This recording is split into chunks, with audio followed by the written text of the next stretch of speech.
처음 들어보는 끔찍한 이야기. 1955년에 이르기까지 일어났던 일련의 사건들은 워낙 복잡하고 다양해서 그 대부분을 일종의 일지 형태로 간략하게 축약하거나 아니면 실황 방송처럼 그때그때 수시로 설명하지 않을 수가 없다. 그래야만 이들 사건들의 진상이 모든 언론 매체의 보도 내용이나 모든 정부 보고서 내용들과는 판이하게 달랐었다는 것을 알 수가 있을 것이다. 그리고 또 그래야만 이 지구상에서 어떤 정부가 앞장서서 자행해온 반미적, 반헌법적, 불법적 마피아 공작들을 위장하기 위해서 떠벌려온 것과는 사태의 진상들이 전혀 다르게 진행되어 왔었다는 사실을 깨달을 수 있을 것이다. 1966년 한 갤럽 여론조사 결과 800만 명 이상의 미국인들이 UFO를 목격했던 것으로 드러났다. 모든 말은 두세 증인의 입으로 확증될 것이라. 고린도후서 13장 1절. 1968년 빌더버거스는 또 한 번의 위원회를 소집하여 10여 가지 주제들을 토의하였는데 그 어떤 언론인도 그 내용을 신문에 발표하지 않았다. 1968년 네바다주에서 죽은 말 한 마리가 발견되었는데 어떤 광선에 맞아 죽은 것으로 보였다. 목동들이 시체 곁으로 다가가 보니 그 말에서 혈액과 척수액이 제거되어 있었다. 말 시체 어느 부분에도 칼로 절개한 흔적은 찾아볼 수 없었다. 이것이 일련의 가축 상해 사건의 시발점이었다. 그 뒤로 이와 유사한 상해 사건들이 꼬리를 물고 수없이 발생했다. 살해된 가축들 모두 기관들이 제거되어 있었는데 주로 뇌와 생식기 부분들이었다. 언론 매체들은 여기에 대해서 전형적인 급진주의적, 근본주의적 설명만 해댔다. 이단 종교를 믿는 사람들의 짓이었다 라든가 아니면 장난질에 불과했다고 말이다.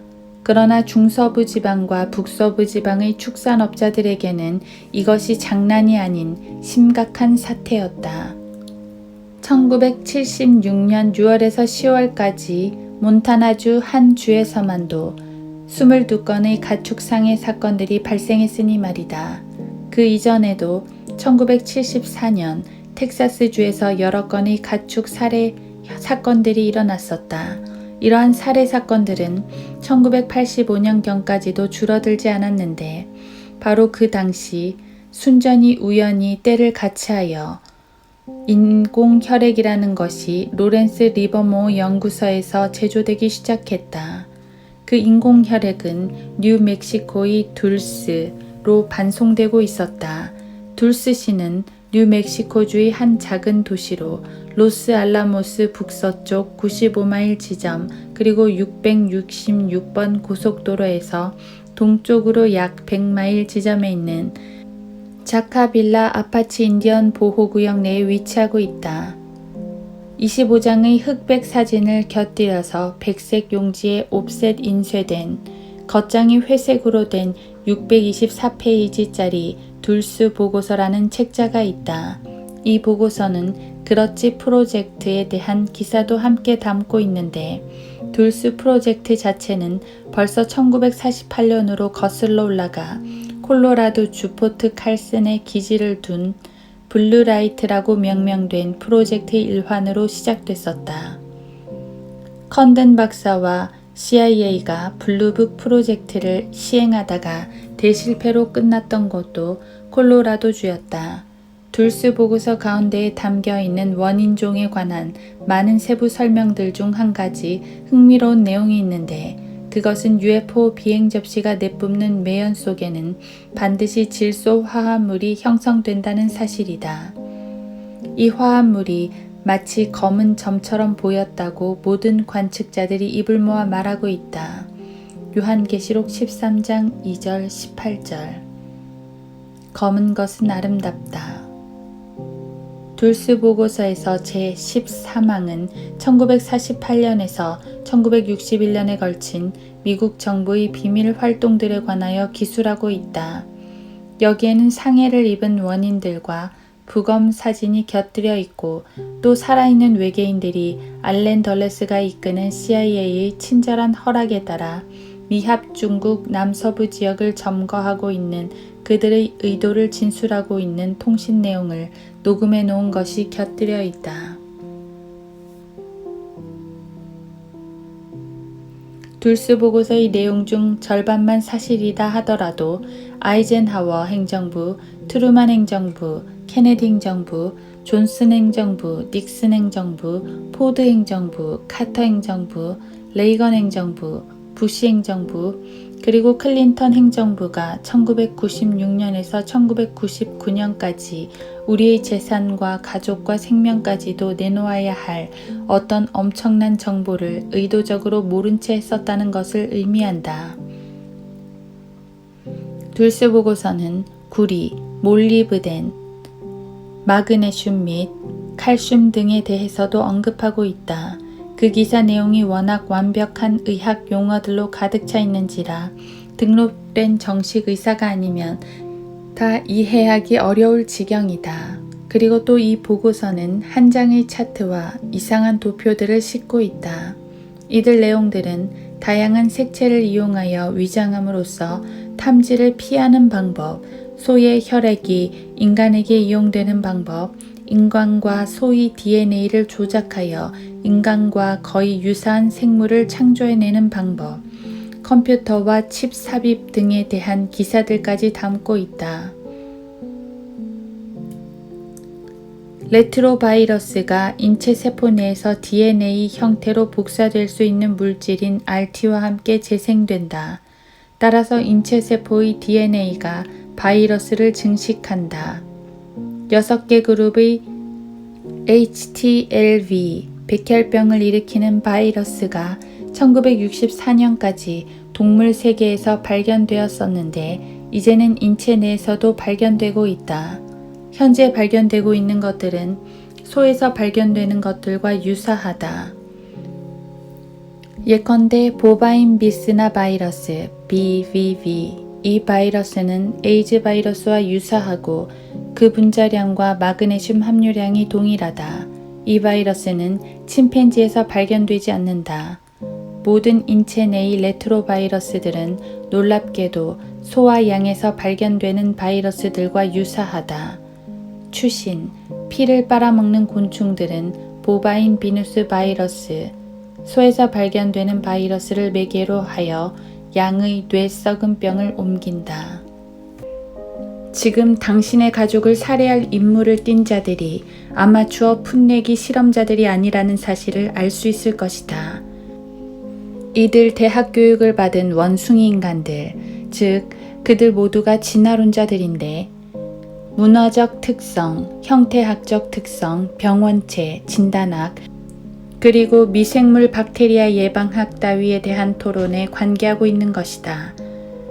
그뿐인가 기생충학, 세균성 탄저병균, 야토병균, 폐혈증균, 소간균, 그룹, 리케치아 병균, 쯔쯔가무시 열병, 심수병, 앵무병, 인파 유가종, 성병, 뇌염, 돼지 인플루엔자, 만뇌염 및 점액종증 등에 관한 토의에 열중하고 있는 것이다. 장사꾼들이 활약하고 있는 것 같지 않은가? 장사의 종류에 따라 그들만의 특유한 어휘들이 있는데 이 어휘들은 우리들을 어리둥절하게 해서 그들 장사꾼들의 도덕적 품격을 우리가 몰라보게 하려고 발명한 것들이다. 어떤 머리가 영리한 젊은이가 인체 세포 내의 염색체가 소의 세포 내의 염색체와 동일하다는 사실을 발견했다. 1990년대에. 그러나 그는 본서 8장에 나오는 도라도의 사나이에 대해 똑똑히 읽지 않았고 마이다스 신이나 골드 핑거에 대해서 기억하지 못하고 있었다. 그가 만약 이것을 제대로 알고 있었다면 성경에 나오는 금으로 만든 인간의 형상, 이사야 31장 7절이라든가 금으로 만든 송아지, 열왕기상 10장 29절, 출애굽기 32장을 금방 머리에 떠올렸을 텐데 말이다. 둘스 보고서는 외계인들의 신체 해부에 대해 소상하게 서술하고 있고 또 그들 가운데 어떤 것들은 생식기관이 없다든가 음식을 삼키지 않고 일종의 모공을 통하여 소화시키고 있다는 사실 등을 언급하고 있다. 드디어 이 보고서는 알짜 핵심 부분에 들어간다. 둘스 보고서의 내용 중 이 부분이 사실 그대로라면 총기 단속을 위하여 왜 그토록 급진적으로 미쳐 날뛰며 아우성이었는지, 또 모든 언론 매체들이 공포감을 조성하는 공격용 무기들 어쩌고 저쩌고 하면서 왜 그토록 떠들어댔는지, 무장한 마약 밀매업자들이 선량한 시민들을 향하여 왜 그렇게 무자비하게 기관총을 난사해댔는지 그 까닭을 알 수 있으리라. 권총을 집에 두고 있거나 소지하고 있는 미국인들을 사살할 용의가 있느냐는 질문을 해병대 장병들에게 했더니 그들은 조건부로 동의를 나타냈다는 것이다. 그 조건이란 육군 최고사령관이 미국 군대를 유엔 사무총장에게 넘겨줄 권한을 갖고 있고 외국 군대의 미국 영토 진주를 허용하여 집에 권총을 비치해 두고 있는 미국 시민들을 향하여 반자동 소총 공격을 가하도록 허용할 수 있는 권한을 갖고 있을 경우 자기들은 이에 동의한다는 것이었다. 이런 일이 있고 나서 비스포츠용 무기를 소지한 사람은 누구나 죽어 마땅하다. 즉 사살하라는 지시가 해병대에 내려졌다. 누군가가 당신이 죽기를 원하고 있다. 설령 그렇게까지는 아니라 하더라도 그들은 당신의 재산을 노리고 있고 가능하다면 당신의 가족과 당신의 몸과 또 마음까지도 탈취하려고 노리고 있다. 지금이야말로 늑대가 나타났다고 외칠 때가 된 것이다. 여기서 우리는 무엇인가 똑바로 알고 있지 않으면 안 된다. 탈레스나 아낙시멘더, 아낙시메네스, 피타고라스 같은 사람들이 지구는 평평하다는 따위의 신화 같은 이야기를 늘어놓던 코페르니쿠스 이전 시대를 지금 여기서 이야기하고 있는 게 아니다. 현대판 야만인들은 기원전 아즈텍의 이교도적 마법사들처럼 지금 무언가 색다른 일에 열중하고 있는 것이다. 유전자 내 바이러스 증식, 단상회로, DNA 복제 촉진, 마이크로웨이브 방사, 상호 교환적 대량 텐서 포인트, 구리 금속 조각 내의 초소형 피라미드, 이온화 결정 구조, 세타파 변환 장치, 비디오 드럼 신호, 지구 자기력의 격자 와륜 현상, 연속 유동 역학, 스피너, 스칼라, 바이오 시스템에 대한 ULF 효과, 무선 주파수의 파장 운동 내 페이스 관계 등의 연구에 그들은 지금 매달려 있는 것이다. 그룸 레이크, 둘스, 팜스 29, 로즈웰 또는 51지구 등의 지하에서 법석을 떨고 있는 친구들이 지금 제임스 본드나 스타워즈 같은 장난을 치고 있는 게 결코 아니란 말이다.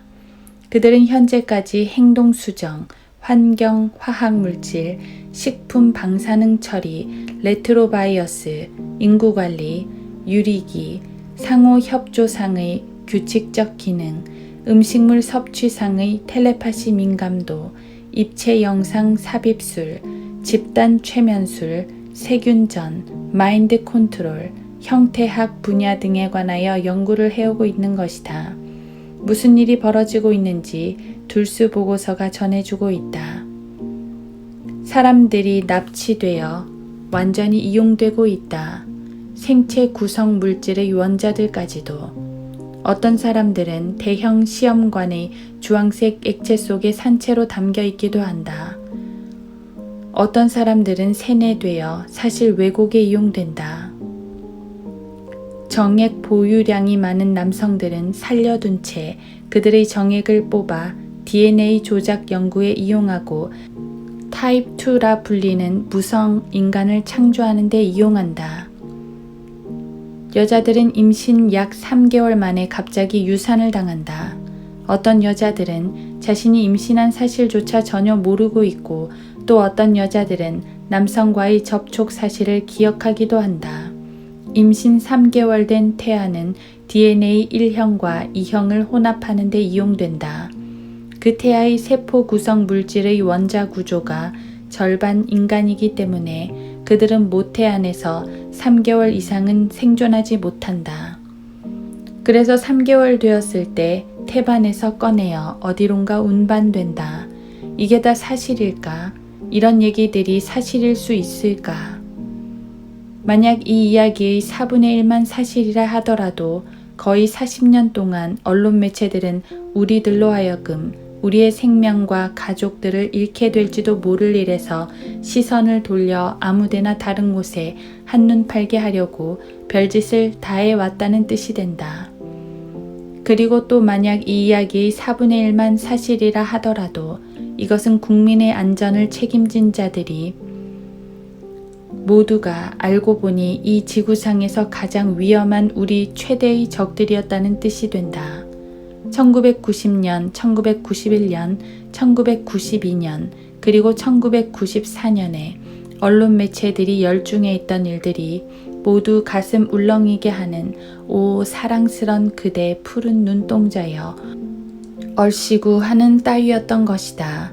로드니 킹, 이란 사태, 오제이 심슨, 이라크 사태, 매직 존슨, 쿠바 사태, 그 가련한 팔레스타인 사람들, 마이클 조던, 호모가 그렇게 태어났던가, 연방준비은행과 금리, 멋진 레즈비언들, 최초의 흑인 참모, 구금에서 풀려나려고 300만 불을 모금한 최초의 흑인, 국민들을 통제하기 위한 보건 통제 법안, 국민들을 단속하기 위한 범죄 단속 법안, 국민들을 단속하기 위한 총기 단속 법안, 경제 파탄에 빠진 러시아 등에 대해서만 그들은 시끌벅적해 있었다. 한 CIA 종사원은 이렇게 말했다. 농담 말게나 이 나라는 국방성이 통제하고 있다네. CIA야 정보나 수집하는 게 고작 아니겠나. 쇼를 지휘하고 있는 것은 군사란 말일세. 그러나 모든 로마 카톨릭 국가에서는 CIA가 모든 일을 처리하고 있는 게 사실이다. 스페인, 니카라과, 베네수엘라, 멕시코, 아이티, 과테말라, 필리핀, 아일랜드, 온두라스, 코스타리카, 콜롬비아, 산살바도르, 아르헨티나, 페루, 그리고 볼리비아 같은 나라들 말이다. 만약 둘수 보고서가 절반만 사실이다 하더라도 미국의 연방 관리들은 지난 40년 동안 우리의 등 뒤에서 치안이라는 미명하에 가축들과 사람들을 훔치고 상해를 입히고 살해까지 자행해 왔던 것이다. 한 레즈비언 여성 자넷 레노가 진두지휘하는 가운데 두목이 로마 카톨릭 신자인 FBI가 자행한 와코 대학살은 얼마 안 있어 버젓이 자행될 본격적인 쇼의 서막에 불과했던 것이다. 와코 대학살에서는 83명의 남자와 여자와 미성년자 어린이들이 살해되었다. 현재 검은 헬리콥터들이 유엔군, 카톨릭 신자들, 무신론자들, 회교도들, 불교 신자들을 가득 싣고 우리 집 상공을 맴돌고 있다. 이 나라에서 활동하는 그들의 임무는 비무장 주민들을 공격하여 모든 토지와 가옥과 소유물과 자산과 그리고 가족들까지 연방화시키는 공작인 것이다. 언론 매체의 천진난만한 근본주의자들은 이들 외국의 직업적 살인자들이 멋들어지고 합법적인 평화유지군이라고 치켜세운다. 그 막강하고 악독한 마약 밀매 조직과 우리의 가족들을 위협하는 범죄자들로부터 우리는 구해줄 구세주들이요 구원자들이니 양팔을 벌려 그들을 따뜻이 맞아주라는 것이다.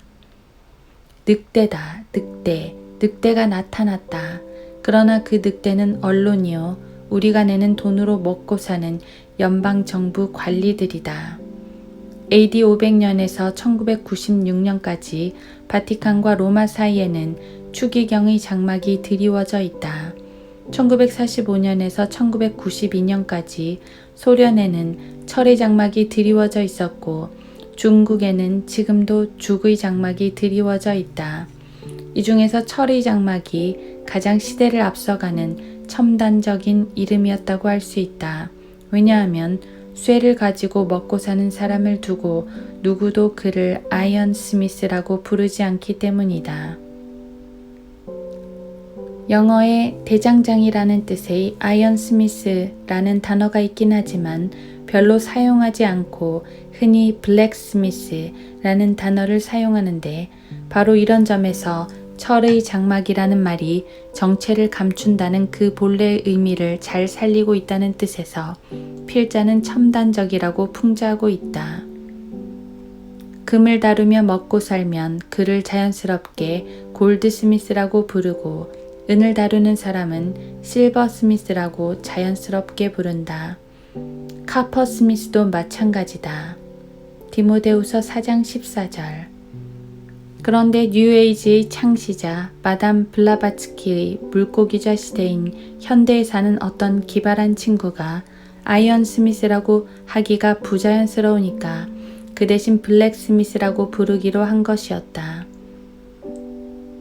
그러나 1995년 현재에는 언론 장막이라는 것이 존재한다. 2억 내지 3억의 미국 시민들이 바로 코앞에서, 더 정확하게 표현하면 바로 발밑에서 실제 벌어지고 있는 일을 보지 못하도록 앞을 가리고 있는 장막 말이다. 소위 뉴스를 보도한답시고 하면서 실제로 사건들을 대하는 표준 처리 절차는 무엇이었던가?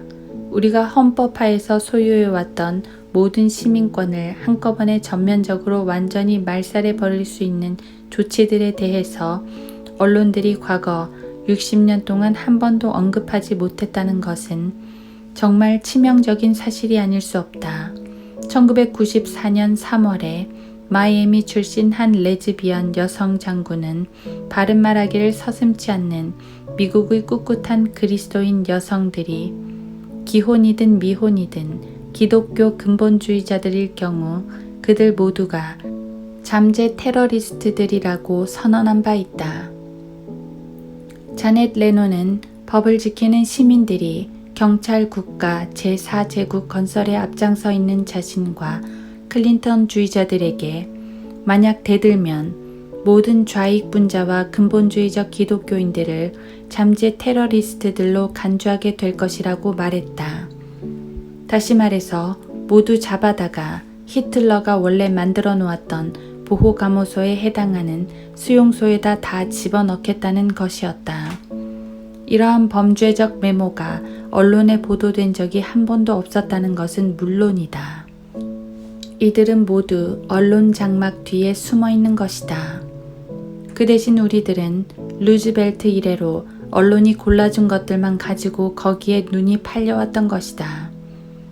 이러한 언론에 종사하는 미국의 모든 저널리스트들, 편집인들, 뉴스 해설자들, 그리고 소식통들이 정당에 가입해 있는데 이들의 80%가 민주당원들이다. 이들이 우리가 모르는 사이에 미국을 허가받은 범죄자들이 이끄는 전체주의 경찰 국가로 몰아가고 있는 것이다. 히틀러, 카스트로, 모택동 및 스탈린도 똑같은 짓을 했다. 이들은 지극히 간단한 공작을 통하여 이런 짓을 했는데 우리는 이들이 사용한 공작을 일컬어 생략 공작이라고 부른다. 배도한 근본주의자들, 히라비 학자들, 그리고 성경 변계자들을 다룬 500페이지에 달하는 책에서 낱낱이 그 실체를 밝혀놓았다. 가축 상해 사건들과 관련해서 가장 흥미로운 점은 이러한 사건들이 모두 소리 없는 정체불명의 검은 헬리콥터들이 나타났던 곳에서 주로 벌어졌다는 사실이다. 몬타나주 보스맨 출신의 한 사냥꾼이 1976년 9월 노리스시 근처 레드마운틴 지역에 가 있었는데 어느 날 그는 검은 헬리콥터들이 나지막한 언덕 너머에 내려앉아 있는 광경을 몰래 훔쳐보게 되었다. 그는 언덕을 기어 올라가 벨 레인저라고 생각했던 검은 헬리콥터를 보게 되었다. 그 사냥꾼이 언덕을 내려가 그 헬리콥터 쪽으로 걸어 내려갔다. 그러자 7명의 난쟁이들이 자기 쪽으로 걸어오고 있는 것이 눈에 들어왔다. 그는 그들을 향하여 손짓으로 인사를 보내며 안녕하쇼 하고 큰 소리로 외쳤다. 상대방은 아무 대꾸가 없었다. 안녕하쇼 라든가 처음 뵙겠습니다 라든가 하다못해 굿모닝 정도의 인사로 대꾸해올 법도 했는데 말이다. 그 대신 그들은 알아듣지 못할 소리를 제잘거리며 소란을 떨더니 7사람 모두가 획 뒤로 돌아서 그 자리를 떠나더니 헬리콥터 쪽으로 걸음아 나 살려라 하고 도망치는 것이었다. 그리고 그 헬리콥터는 급히 주랭랑을 치고 말았다. 이 범상치 않은 조우에 대해 이야기하면서 그 사냥꾼은 말하기를 자기가 그 사람들의 얼굴을 자세히 들여다보지는 못했지만 올리브색 푸른 피부에 사팔뜨기 눈을 하고 있었던 것만은 분명히 보았다는 것이었다. 이쯤 되면 이런 형상을 본 목격자가 4사람이나 되는 셈이다. 이러한 일이 벌어질 때마다 모든 정황들이 미신이나 환각에 의한 것이었다고는 도저히 생각할 수가 없는 것들이다. 이 검은 헬리콥터들은 비정상적인 고도, 즉 지나치게 위험한 불법 저공으로 비행하는 광경이 흔히 목격되었다. 자넷 레노와 CIA처럼 이들 역시 초법적인 존재들임에 틀림이 없는 것이다.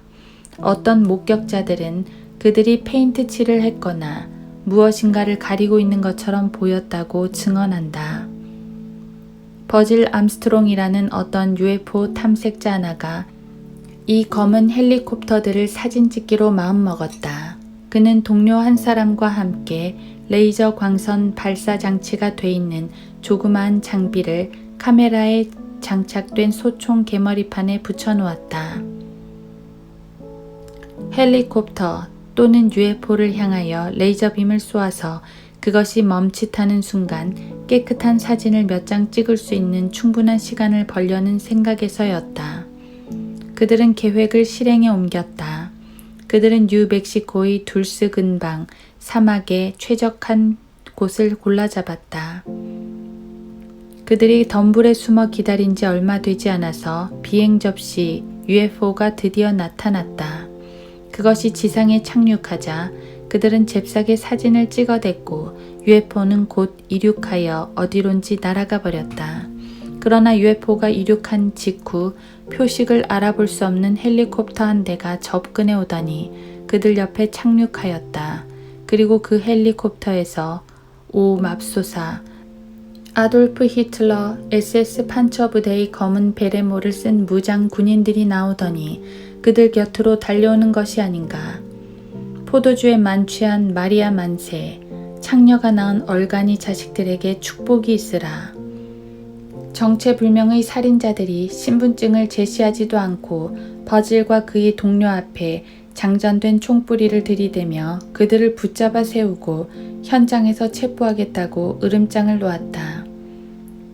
그 결과 사라진 필름은 카메라와 함께 압수되고 말았다.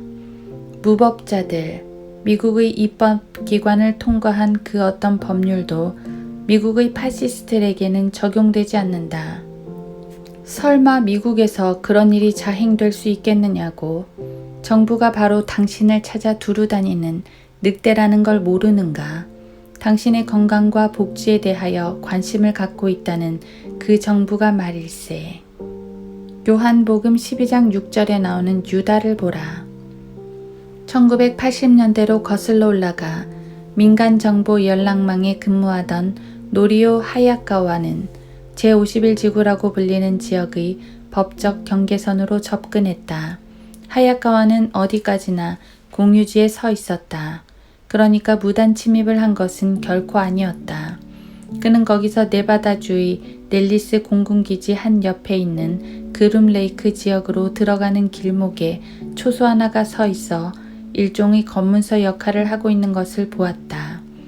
아무런 표식이 없는 버스들이 작업 인부들을 싣고 375번 고속도로를 빠져나오더니 남서쪽 어디론가로 향하는 진흙탕 길로 들어서는 광경을 하야카와는 목격하게 되었다. 하야카와는 그곳에 몇 사람의 증인들을 동반하고 있었다. 그때 갑자기 그들의 머리 위로 커다란 검은색 헬리콥터가 윙 하고 날아갔다. 그런 후 40초 뒤에 역시 아무런 표식이 없는 검은색 승용차가 나타났다. 그 차에는 앞뒤 어디에도 번호판이 부착돼 있지 않았다.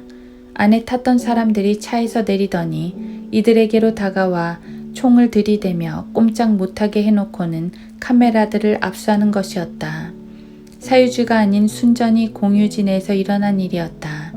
이 무장 강도들은 한마디 설명도 없었고 신분증을 제시하지도 않았으며 자기들의 임무에 대해서나 그런 행동을 하는 이유에 대해서 아무런 설명도 해주지 않았다. 그들이야말로 진짜 무법자들이었다. 전미총포상연합회가 한 말이 사실이었다. 총기가 불법화되면 오직 불법자들만이 총기를 소지하게 될 것이다.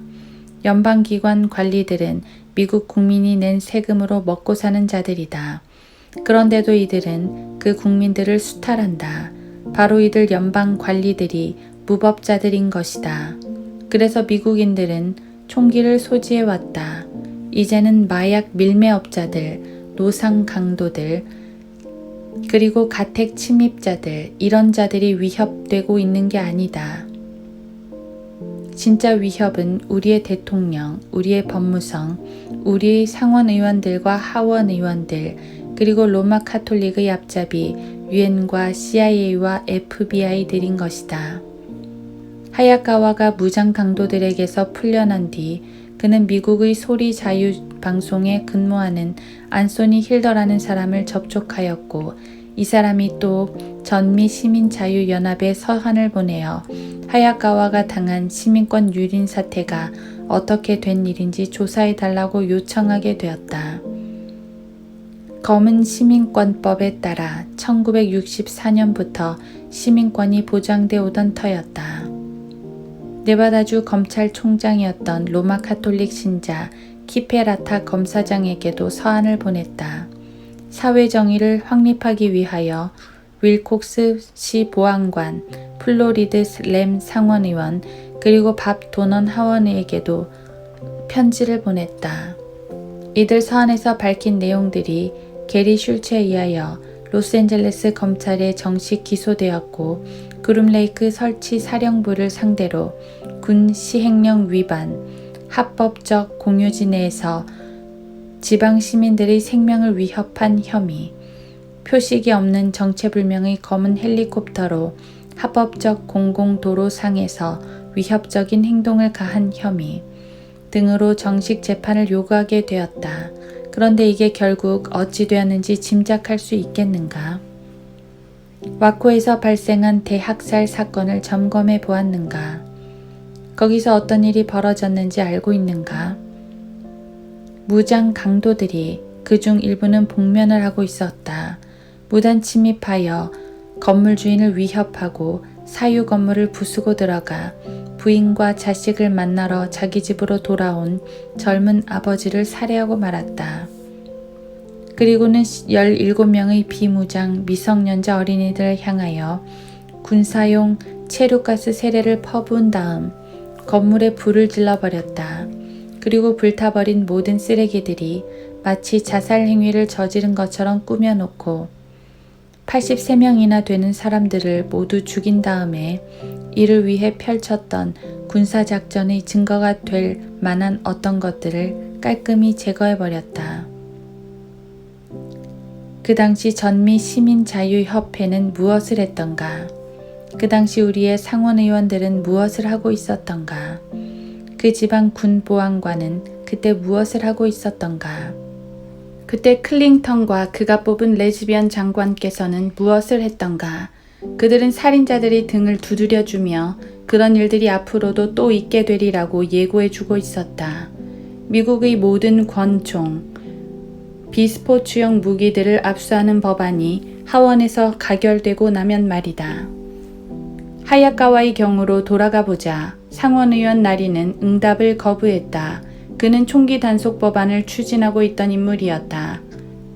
로마 카톨릭 여신도 카페라타 검사장은 네바다주 내에서의 거리 설교를 불법화하는 일을 추진하느라 정신없이 바빴다. 하원 의원 나리 역시 자신의 선거운동에서 제시 헬름즈를 누르려고 바빴고 보안관 나리는 연방경찰 당국이 자신에게 하도 치밀하게 잘해주는 터였는지라 주법령을 감히 집행할 수가 없었다. 그 주법령이 바로 자신을 뽑아준 주민들을 위한 법령이었는데도 말이다. ACLU는 마치 썰물대처럼 기분이 착 가라앉아 있어서 아무 짓도 할 수가 없었다. 라이프, 타임, 그리고 뉴스위크지는 총기 단속과 피임 기사 나부랭이나 씻고 있었다. 결탁, 국가적 결탁인 것이다. 정부가 후원하는 결탁, 100% 완전한 결탁이다. 프리메이슨이나 일루미나티가 말하는 결탁은 저리 가라다. 뉴에이지 운동을 펼치는 자들이 흔히 결탁이라는 용어를 즐겨 사용하는데 이것은 뉴에이지 운동의 여러 집단들이 마치 한 깃발 아래에 모여 있다는 듯한 인상을 풍기기 위한 의도에서 나온 것이다. 프리메이슨이나 일루미나티는 모두 뉴에이지적 단체들이다. 결탁이란 용어는 뉴에이지 운동의 기수 마릴린 퍼거슨의 저서 수병좌의 결탁에서부터 특히 확산되었다. 법률을 잘 준수하는 시민들이 자기 자신의 땅에서 외국 군대를 태운 무장 헬리콥터의 총뿌리 앞에 꼼짝 못하고 잡혀가는 그러한 반시민적 결탁인 것이다. 다시 말해서 예언된 군사작전인 것이다.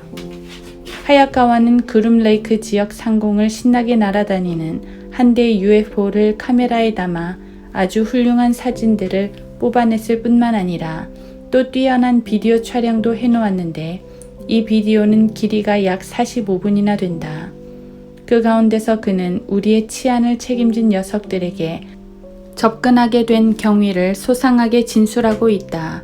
하야카와에 의하면 호기심 많은 탐색자들을 회유하기 위하여 연방 요원들이 마침내 그들이 함께 모일 수 있는 회합 장소를 하나 마련해 주었는데 그곳은 볼드 마운틴에 설치되어 있는 적외선 망원경으로 밤에도 그들의 동태를 일일이 감시할 수 있는 모니터 시설이 돼 있었다고 한다. 그 자들은 우체통 지역이라고 불리는 지금은 사용하지 않는 옛날 트럭 정차장 내에 공간을 하나 마련해 주었다. 작업 인부들이 매일 아침이면 남서쪽으로 갔다가 저녁에 돌아올 때 북동쪽으로 이동하면서 357번 고속도로를 벗어난 진흙탕 길을 따라 그 옆을 지나다녔다. 이 진흙탕 길은 우체통 도로라고 불려지게 되었다.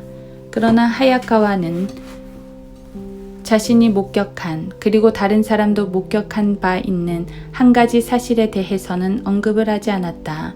그것은 하야카와와 자신이 민첩하지 못했거나 지성이 모자라거나 용기가 없어서 그랬던 것은 아니었다. 그러나 어쨌든 그는 전망대라고 쓰여있는 커다란 우체통에 대해서는 언급을 안 했다. 누구나 알다시피 우체통은 대부분 진한 초록색으로 칠해져 있다. 그러나 이 우체통은 그렇지가 않았다. 그 우체통이 무슨 색깔이었을 것 같은가? 그렇다. 검은색이다. 여기서 본론을 딴 데로 돌릴 수 없다. UFO의 실험 비행은 하야카와가 잠잠해진 뒤에도 1992년에도 줄곧, 1993년에도 줄곧, 그리고 1994년에도 줄곧 그름레이크 지역에서 계속되었다. 이 비행 실험을 레드라이트 작전이라고 불렀는데 해군 정보대가 은밀하게 자금을 대고 있었다. 그들은 이 재정지원 프로그램을 통틀어 검은 프로젝트 프로그램이라고 불렀다. 1970년 빌더버거스가 다시 회합을 가졌다. CIA가 두뇌 송신장치 이식 실험을 위하여 어린이들, 노인들, 흑인들 및 죄수들을 선발한 직후였기 때문에 회합을 열게 되었던 것이다. 1994년 8월 필자는 버지니아에 있는 정신병원에서 재감자들을 대상으로 전도 활동을 해왔던 젊은 목사 한 사람과 이야기를 나누게 되었다. 그는 칩이 이미 재감자들에게 삽입되었다고 말했다. 손등에 하나, 그리고 이마 한 중간에 하나씩 말이다. 요한계시록 13장 16절. 1971년 빌더버거스가 다시 회합을 가졌다.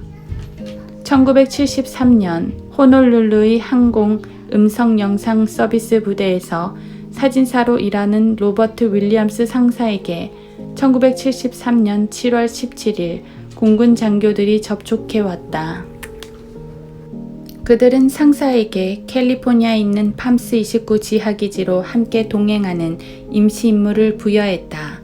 캘리포니아의 노튼 공군기지까지 가는 동안 한시도 여유 없이 줄곧 다른 사진사로부터 브리핑을 들어야 했다.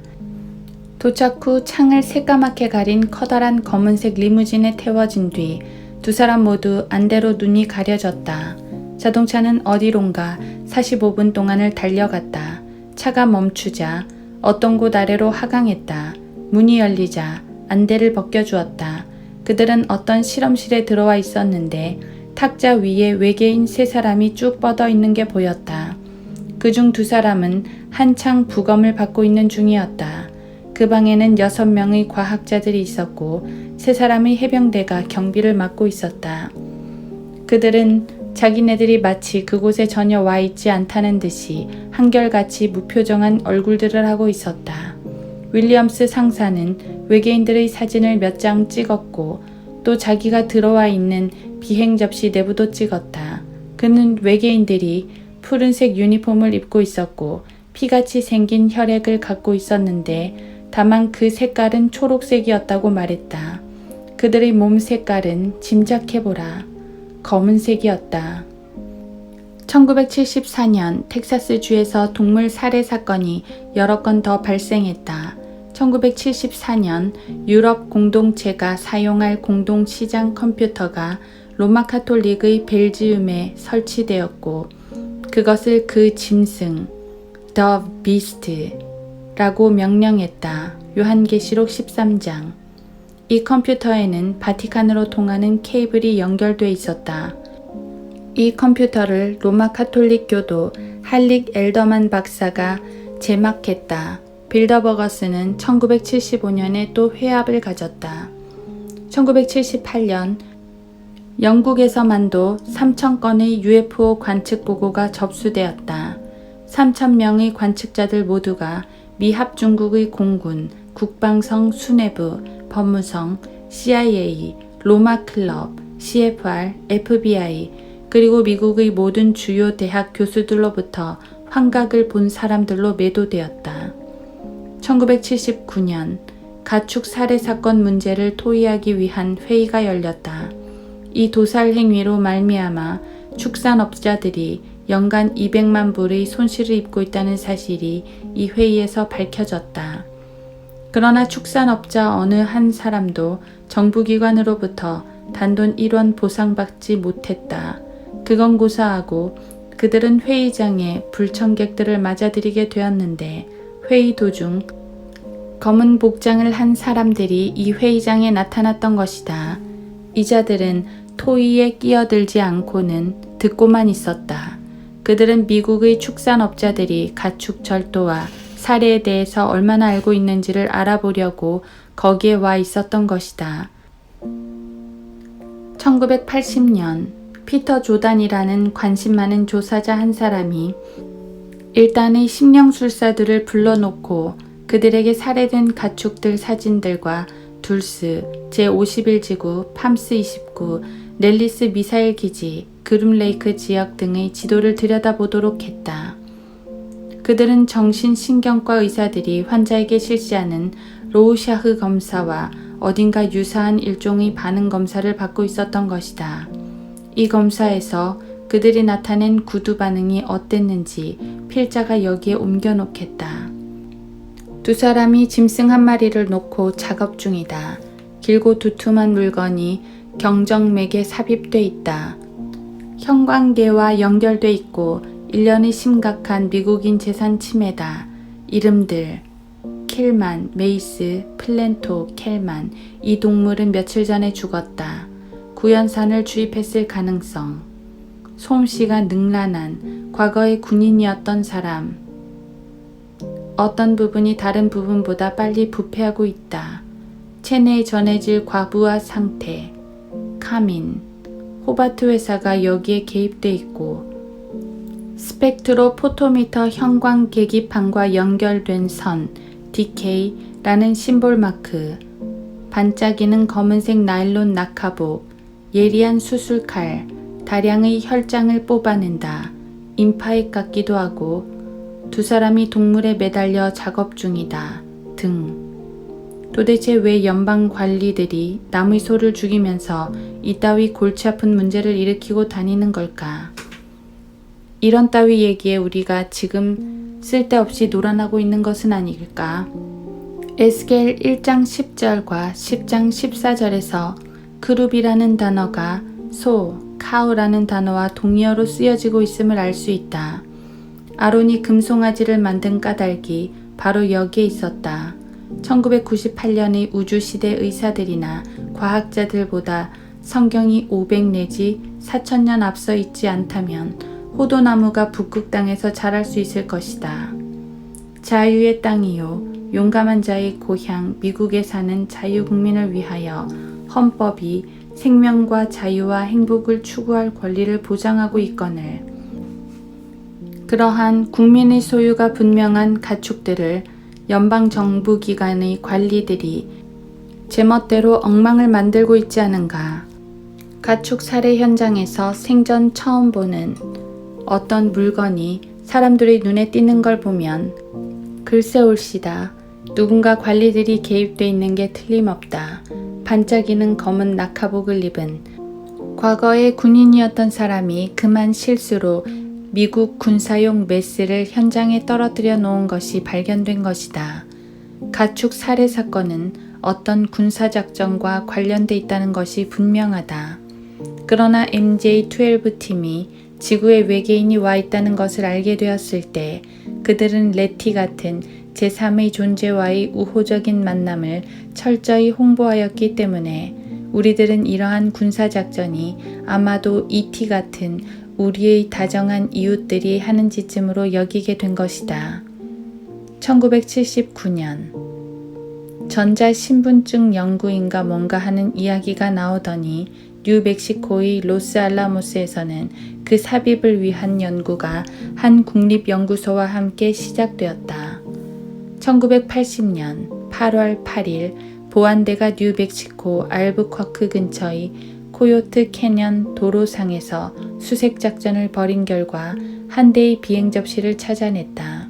1978년으로 거슬러 올라가 폴 베네위츠라는 과학자는 동일한 장소에서 외계 비행물체가 발견되었다고 주장한 바 있었는데 그 당시 정부는 그를 체포하여 강제로 전기 충격요법을 가하여 그를 기인처럼 만들어 놓았다. 1981년 덴버 포스트지는 칩 삽입으로 신분증을 대처하다 라는 기사를 머리 기사로 실었다. 누군가가 우리 몸속에 전자 시스템을 장치해 놓고 싶어 한다. 그렇게만 하면 우리 몸속에 삽입된 칩과 전자장치로 접속하여 우리의 마음대로 조정할 수 있게 되는 것이다.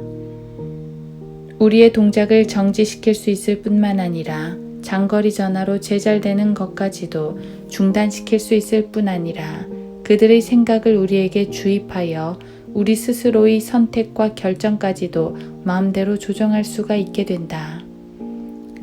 아무리 순진해도 그런 따위에 흥미를 가질 사람이 어디 있겠는가. 1983년 9월 옴니 매거진은 원자력을 이용한 터널 굴착기가 로스알라모스 연구소에서 개발 중이라는 내용의 기사를 실었다. 1984년 공군 당국이 급기야 8만 6천 에이커의 공유지를 수용하고 그름 관할 지역이라는 이름을 붙였다. 이러한 조치는 수용 당시까지 전혀 입법화되지 않았었다.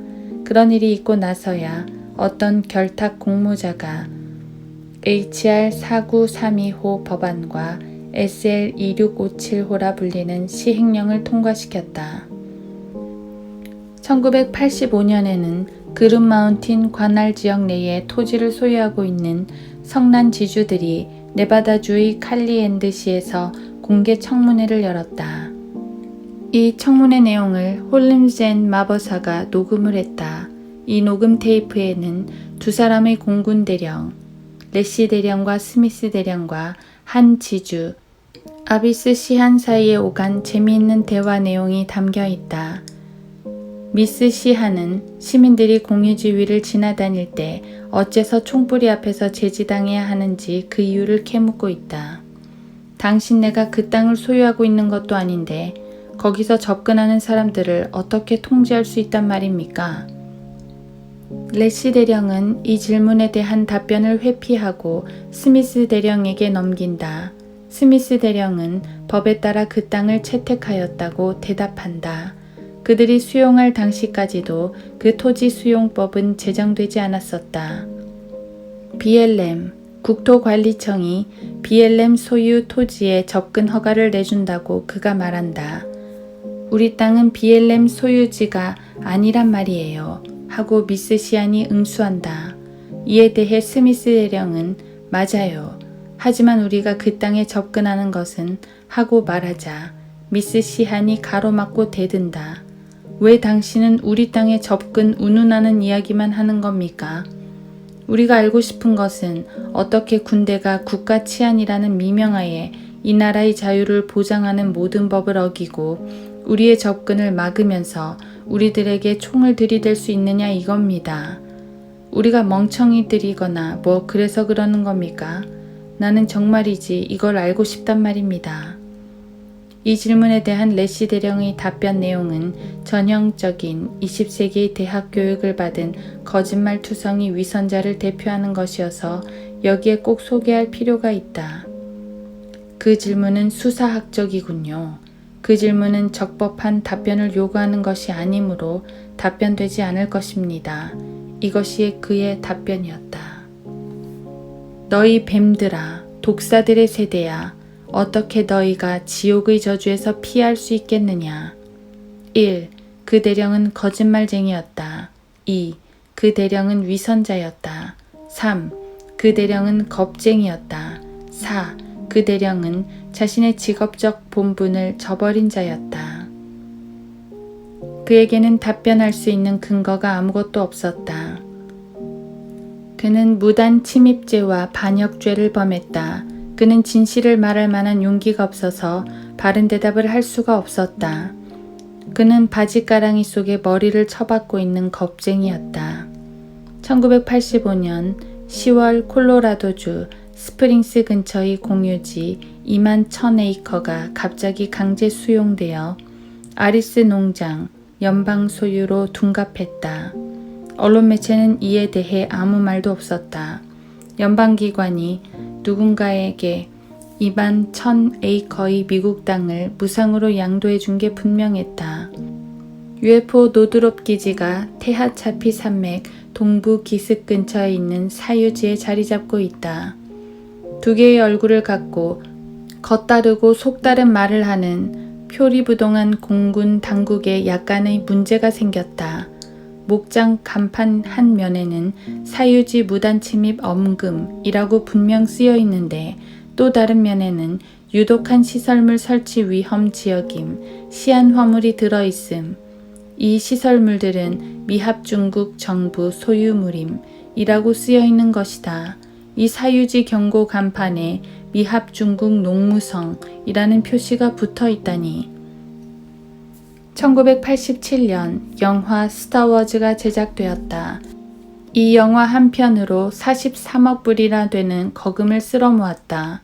이 영화가 플라스틱과 금속 조각으로 만든 모형들, 미니어처 우주 세트, 장난감들, 전기줄과 녹음된 음향 효과 등을 뒤섞어서 만든 삼류 스릴 영화에 불과하다는 것을 생각해 볼 때 현대 미국인들의 인기를 그토록 사로잡았다는 사실이 도무지 이해가 안 간다. 숱한 미국인들이 엉터리 영화를 보느라고 돈을 낭비하고도 그 영화가 던져주는 메시지를 포착한 사람은 아무도 없었다.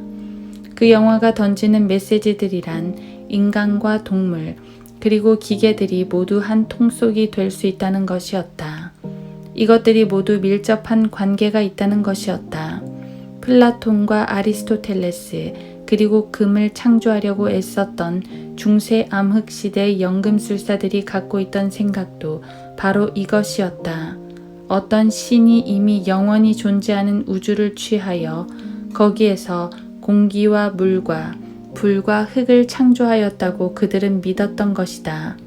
이것은 금속과 비유기 물질을 적절히 혼합해 놓으면 사람이나 동물처럼 살아있는 물질이 될 수 있다는 생각이었고, 이 네 가지 영원한 요소들이 어떻게 혼합되느냐에 따라 사람도 되고 짐승도 되고 금속도 되고 또 여러 가지 다른 형태의 사물이 된다는 것이었다.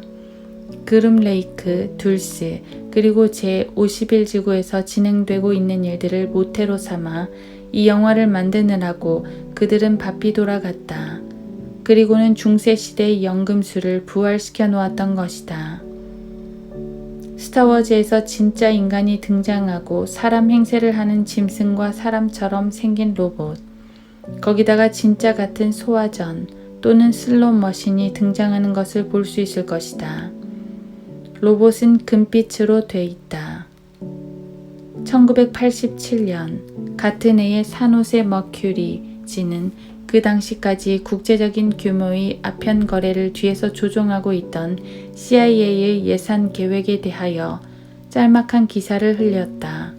국방성은 우리의 뒷주머니에서 나오는 20억 불이나 되는 돈을 내용도 알 수 없고 전혀 보고된 바도 없는 정체불명의 사업을 위하여 그들의 척후병들에게 건네주기로 결정해 놓았다.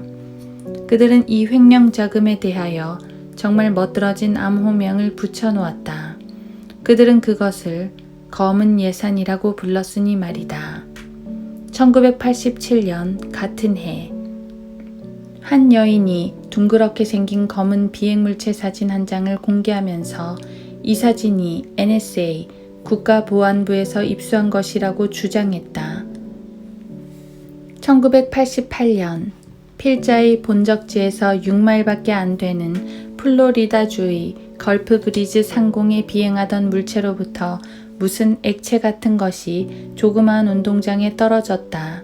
월트 안드루스라는 사람이 그 견본을 채취하여 텍사스주 세교안에 있는 연구소에 보내 분석을 의뢰했다. 그런데 그 액체가 무엇인지 그 기원을 일체 알 수 없는 물질로 판명되었다.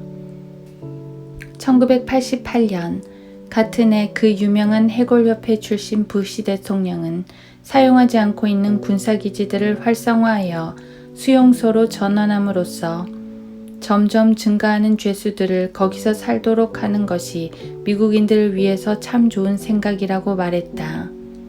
범죄 단속 법안이 통과되었는데 이 법안을 시행령 HR 5210호라고 명명했다.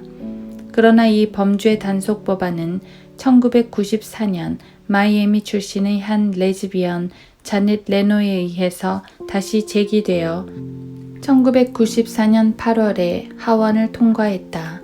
참 이상한 법안이었다. 아무나 자기가 범죄 단속에 관련돼 있다고 공언만 하면 누구라도 단속할 수 있도록 해놓았으니 말이다. 이 법안 가운데는 우리가 공유지에 있을 때 복면 괴한들이 기관총을 들이대고 단속할 수 없다는 내용이 들어있지 않았다. 복면한 살인자들이 총을 쏘아대며 우리의 토지를 압류할 수 없다는 내용도 그 법안에는 들어있지 않았다. 무장 강도들이 번호판도 달지 않은 차를 몰고 다니고 정체불명의 헬리콥터를 타고 다니는 것을 규제하는 내용도 들어있지 않았다. 외국 군대가 무장 헬리콥터를 타고 다니며 비무장 미국 시민들을 위협할 수 없다는 내용도 그 법령 어디를 찾아보아도 없었다. 다른 사람의 가축을 죽이고 상해를 입혀도 그것이 범죄 행위가 된다는 말도 그 법령들에는 들어있지 않았다. 외계인이 우리의 자녀들을 납치하고 이웃들에게 상해를 입혀도 그들을 제지 또는 체포할 수 있다는 내용도 그 법안에는 들어있지 않았다. 연방기관 요원들이 비무장 상태로 있는 우리 아내들을 임신 중인데도 연방기관 요원들이 비무장 상태로 있는 우리 아내들을 임신 중인데도 살해하더라도 그들을 체포할 수 있다는 말 한마디 그 법령에는 들어있지 않았다. 그렇다면 HR 5210호 법령은 도대체 어떤 내용을 담고 있는가? 이 법령은 내 이마 한 중간에 칩을 삽입한다는 식으로 아주 평이하게 다음과 같은 내용을 담고 있다.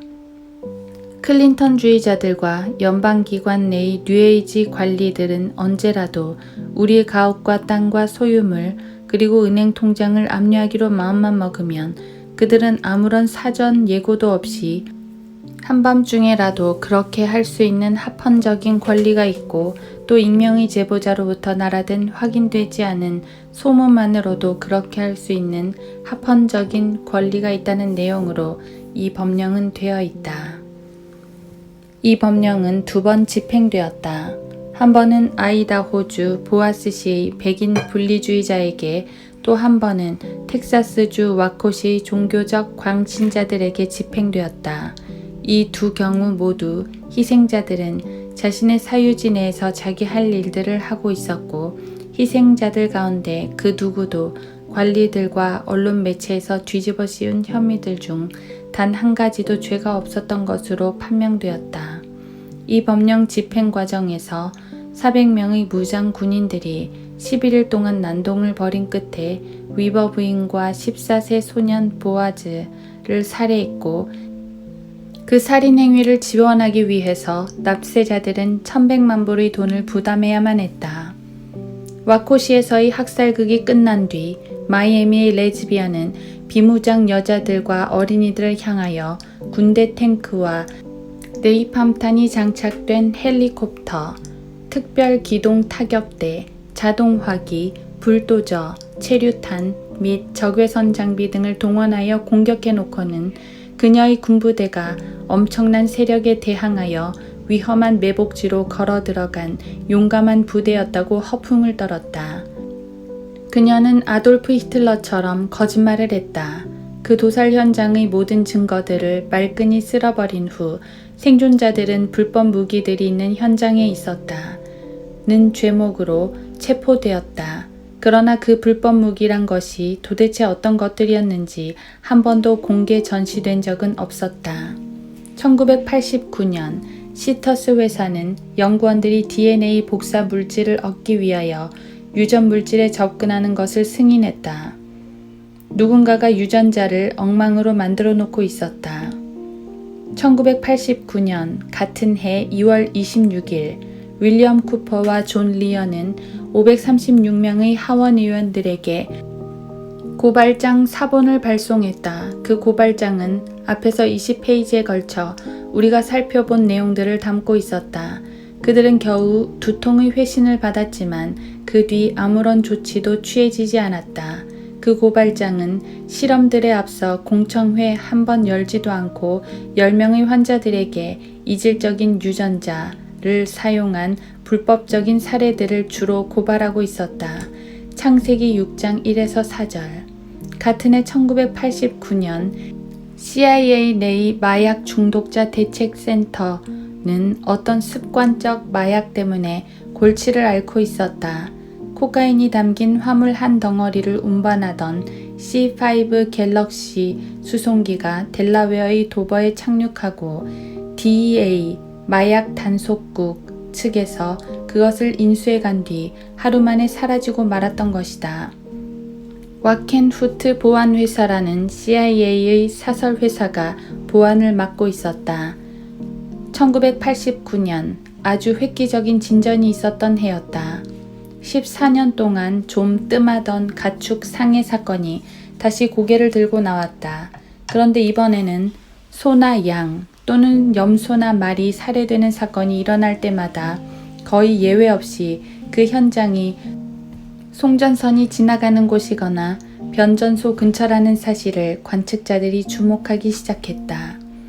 1967년간 뉴 아메리칸 소서리더라는 책을 보면 로마에서 베르몬트로 가는 지역과 부에노스아이레스에서 메인으로 가는 지역에서 일어났던 7번의 주요 정전사고 사례들이 실려있는 것을 볼 수 있다.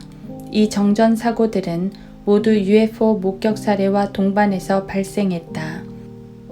로마 상공으로 광채를 발하는 UFO가 날아가더니 그 도시의 모든 전등이 꺼졌다. 1958년 8월 3일. 부에노스아이레스의 경우에도 마찬가지였다. 1965년 12월 26일. 구에르나바카의 경우도 마찬가지였다. 1965년 9월 3일. 메인의 경우도 마찬가지였는데 1969년 1월 13일 여기서는 반경 75마일에 이르는 지역 전체가 어두움에 뒤덮이고 말았다.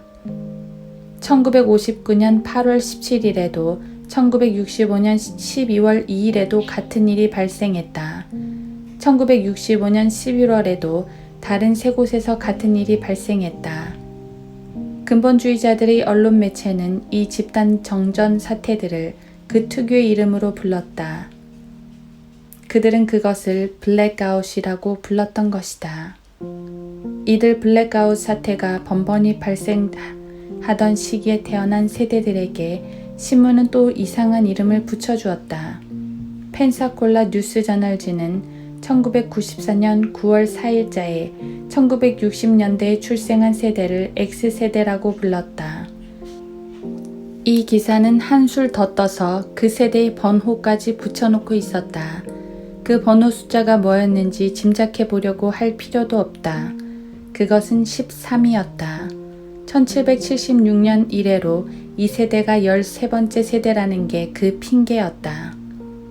성경은 이미 이 마지막 세대에게 666이라는 번호를 매겨놓았고 X라는 문자를 붙여놓았으며 키스라는 표시를 달아놓았고 검은 점, 블랙스팟이라는 표를 부여했으며 고양이라는 짐승으로 명명해 놓았다.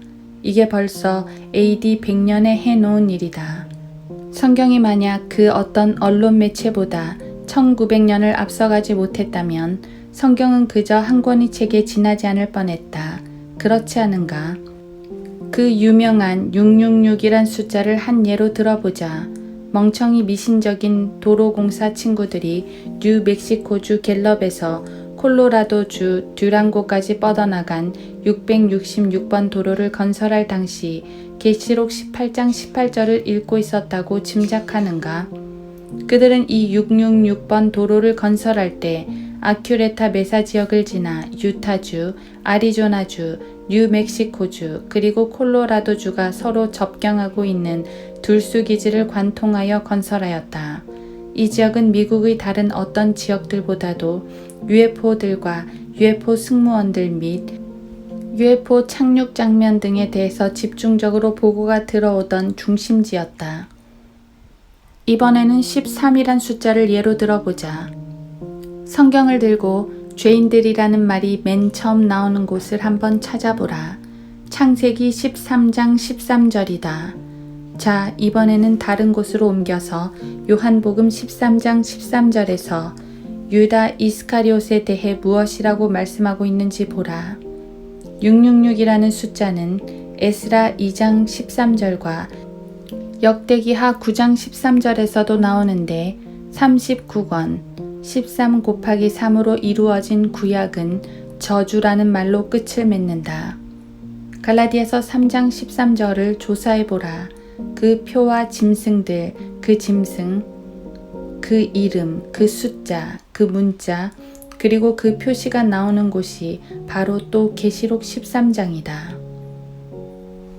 US 뉴스 앤 월드 리포트지 1989년 8월 7일자에 보면 50개의 지하시설에 관한 상세한 내용들을 특집 기사로 싣고 있다.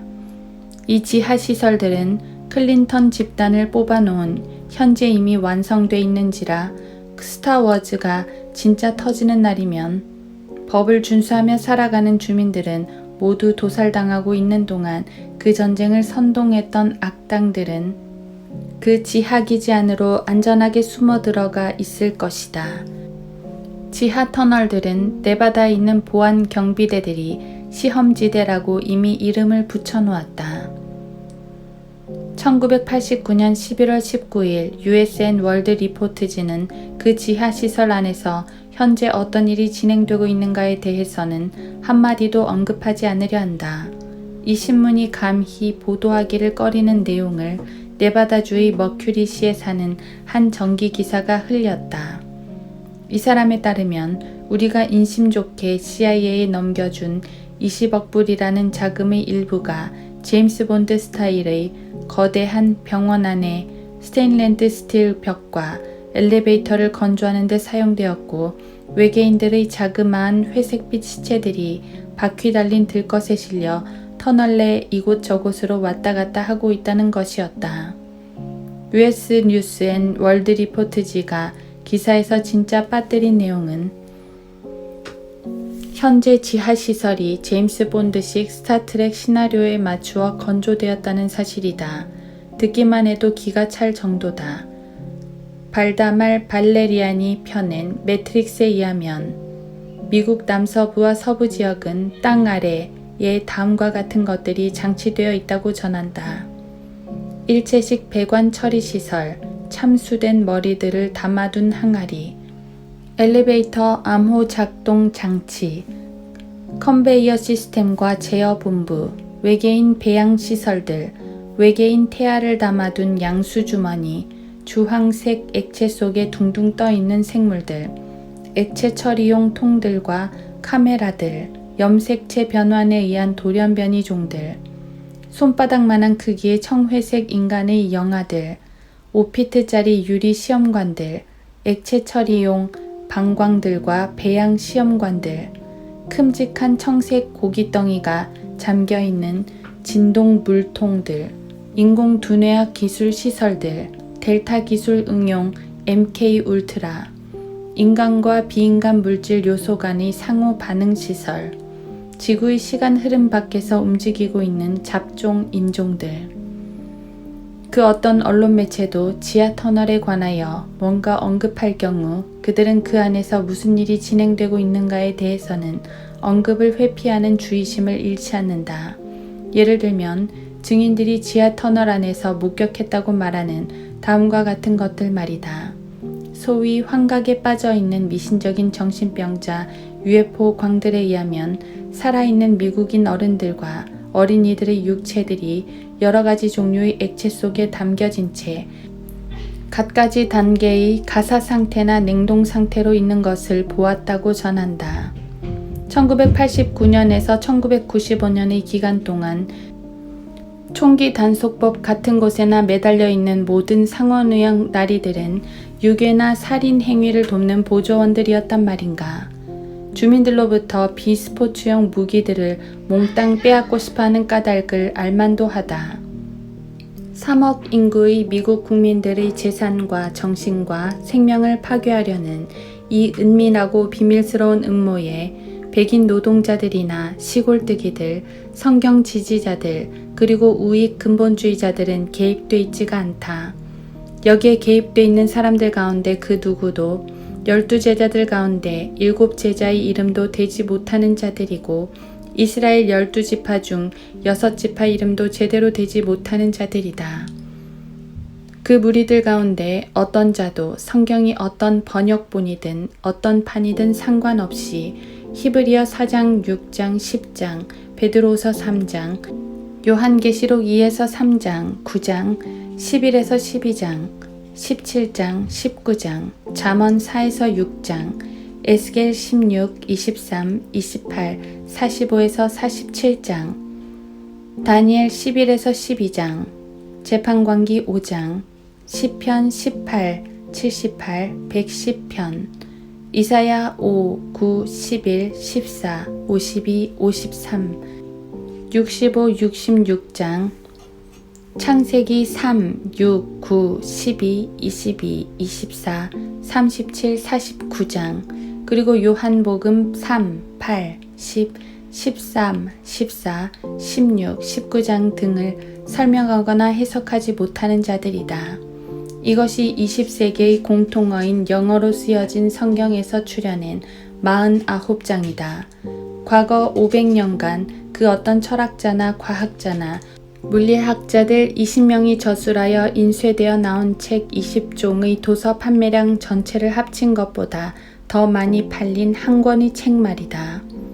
이 공작에 연루되어 있는 모든 은밀한 불황당들은 대학 교육을 받은 무신론적인 물질 본위주의적 인물들이다.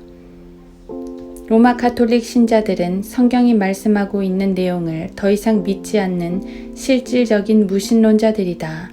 그들은 교회, 침례, 마리아, 성도들, 천국, 지옥, 성찬, 구원, 재림 등에 관하여 성경이 말씀하고 있는 내용을 힌두교의 요가보다도 더 믿지 않는 자들이다.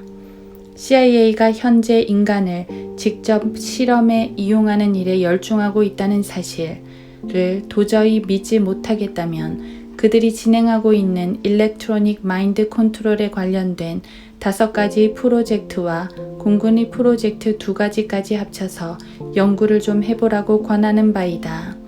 이 프로젝트들을 피닉스2, 문스트럭, MK 울트라, 트라이던트, RF 미디어, 타워라 부른다. MK 울트라는 마인드 컨트롤 분야를 위한 부수 프로젝트들로 갈라져 제3의 기회, 더비 해트, 마인드 벤더, MK 서치, 빅시티, 리서렉션 등을 위시하여 무려 142개나 되는 부수 프로젝트들로 가지를 치고 있다. 우리는 1952년에서 1992년 사이에 이러한 프로젝트들만 위해서도 800억 달러나 되는 세금을 냈다. 장사꾼들이 잘 알아들을 수 없는 용어들을 사용한다는 것을 독자들은 눈치를 챘는가? 그런 친구들이 즐겨 쓰는 용어들이 깜찍한 옐로우라 불러주세요, 택시, 보라색 등과 같은 영화 제목들에 얼마나 잘 어울리는지를 보라. 언론 매체들은 한 입으로 2가지 다른 말을 하는 자들이다. 이들 영화들은 성타락을 조장하는 포르노들이다. 이들 영화 제목 어떤 것도 내용과는 딴판이다. 우리를 살해하려고 계획하고 있는 기관들을 보안기관들이라고 부른다. 로마 가톨릭 신자 히틀러가 그들을 그렇게 불렀다. SS 보호요원이라고 말이다. 블랙가드가 무슨 뜻이라고 사전에 나와 있는지 아는가? 위에 언급한 내용들 가운데 어떤 한 줄이라도 믿기 어렵다고 여겨지는 게 있을지라도 이 사실만은 독자들이 수긍하지 않으면 안 된다. 우리의 보안기관들이 지난 40년 동안 전자장비들을 이용하여 사람들의 정신상태에 영향을 미칠 수 있는 지향성 또는 표적성 실험들을 수행해왔다는 사실 말이다. 그들은 고밀도 고주파, 극초단파, 초저주파 등을 변조하여 최적 전자 효과를 낼 수 있는 동조 실험을 계속해왔던 것이다. 그들은 비밀 송신장치와 무선 전화 중계탑에서 발사하는 전파의 최적 효과치를 찾아 실험을 해왔다. 두뇌를 혼란시키고 기억 상실을 유도하고 행동 양태를 프로그래머하고 정신을 통제하여 개인 생활을 추적하고 질병을 촉발하고 인조인간을 만들고 그리고 살인까지 시도하면서 깜찍한 소형 장치를 부착해 놓았던 것이다. 이러한 악행을 도모하기 위하여 약삭빠른 언론 매체들이 채택한 장치들이 바로 다름 아닌 레인보우, 에돔, 드림랜드, 아티초크, 깊은 잠, 블랙 트라이어드, 뷰트소, 웨딩벨스 같은 영화들이다. 언론 매체들이 우리를 죽이고 있다. 히틀러는 가스실을 샤워장이라고 불렀다. 그는 600만 명의 대량 학살을 두고 최후의 해결책이라고 말했다. 그때나 지금이나 똑같은 이야기, 똑같은 종교, 똑같은 패거리들, 똑같은 사고방식, 똑같은 어휘들이 그대로 난무하고 있다. 독일의 바펜 SS를 뭐라고 불렀는지 아는가? 무장군사보안대라는 뜻이다. 이것을 뭐라고 불렀는지 아는가? 지금쯤이면 능히 짐작할 수도 있을 텐데 그들은 이것을 검은 천사들이라고 불렀다. 이러한 소름 끼치는 공작에 관한 정보를 흘린 사람들 그 누구도 노예들과 경비병들, 인부들과 과학자들, 외계인들과 군인들, 그리고 유괴되어 온 사람들 사이에 주고받는 경례법에 대해서는 아무 얘기도 하지 않았다. 이러한 공작에 개입하고 있는 사람들에게 잘 어울리는 경례법이 한 가지 있다. 그것은 공산주의자들의 공식 인사법이기도 하다. 팔을 번쩍 들고 주먹을 꼭 쥐는 경례법 말이다. 1920년대 뉴욕의 공산당원들 모두가 이런 식의 경례법을 사용하였다는 것을 알고 있을 것이다. 그리고 1930년대 스페인의 시민전쟁 당시 아브라함 링컨 연대도 이와 똑같은 경례법을 사용하였다. 운명의 장난이었던지 이 경례법이 1960년대 미국의 검은 팬더 부대, 독일의 판처스 부대에 의해서 채택되었다. 그 기원이나 관련 내용, 소련의 무신론과 세계 정복을 전혀 무시한 채 마틴 루터 킹 2세의 추종자들이 그 경례법을 검은 자들의 힘 경례법이라고 부르며 사용하였다. 흑인들이 이것을 채택하기 전 30년도 더 넘도록 공산주의자들이 사용하던 경례법이었는데 말이다. 필리핀 다바오발 연합통신 보도 1944년 7월 이 나라에서 마르크스주의자 반란군 사령관으로 가장 잘 알려진 한 로마 카톨릭 신부가 델 수르주에 있는 수리아고의 상간 은신처에 가한 군사 공격을 받고 피살되었다. 1944년에 카톨릭 사제들이 군대 사령관들이었다. 그들은 검은 옷을 입고 있다. 벌써 1500년 이상 입어왔지만 검은 것은 아름답다.